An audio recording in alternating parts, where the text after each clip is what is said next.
চেষ্টা কতটুকু হবে আমি জানি না, তবে আমাদের আন্তরিকতার ঘাটতি নেই এবং আমি আশা করি পুলিশ 100% আন্তরিক থাকবে, ব্যবসায়ী তারা আছেন তারা সহযোগিতা করবেন। আর আমি কাকে একটু ইনস্ট্রাকশন দিতে চাই, যারা মাদ্রাসা পার্টি আছে এরকম 5-10টা মাদ্রাসার কর্তৃপক্ষকে বলতে হবে যে আপনারা কোনো সাপোর্ট লাগলে আমাদের কাছ থেকে নেন এবং কোনো রকমের সমস্যা না হয়। হ্যাঁ সেটাই। এবং ঢাকার যারা মাদ্রাসা আছে তারা কিন্তু আর ফড়িয়ার কাছে বিক্রি করে না। আমি মনে করি ঢাকার মাদ্রাসা যারা তারা তো সরাসরি সব আপনাদের কাছে চলে যায়।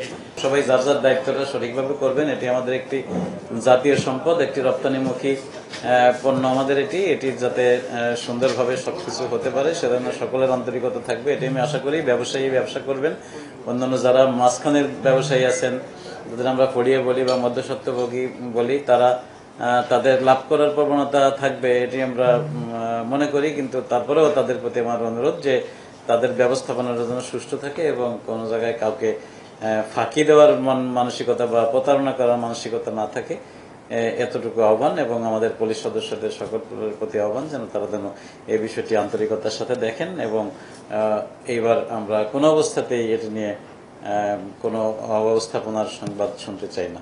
আমরা এই প্রতি বছরই কিন্তু ঈদের সময় ঢাকা থেকে 1 কোটিরও বেশি মানুষ তাদের প্রিয়জনের সাথে ঈদ করার জন্য যায় এবং পুলিশ তার জন্য ব্যবস্থা রেখে থাকে, ব্যবস্থাপনা থাকে এবং নিরাপদ অবস্থাতেই আমরা আমাদের ঢাকাকে রাখতে সক্ষম হই। ঠিক সেই রকম এবারও এই পবিত্র ঈদ উল আজহা উপলক্ষে পুলিশের পক্ষ থেকে ব্যাপক পরিকল্পনা গ্রহণ করা হয়েছে। তার সাথে এবার পুলিশের যে নিজস্ব কার্যক্রম রয়েছে চেকপোস্ট, টহল, এটির সাথে যেটি যুক্ত হয়েছে সেটি হলো আমাদের প্রতি বাড়িতেই কিন্তু 1 জন করে বা 2 জন করে দিবা প্রহরী কিংবা নৈশ প্রহরী থাকে।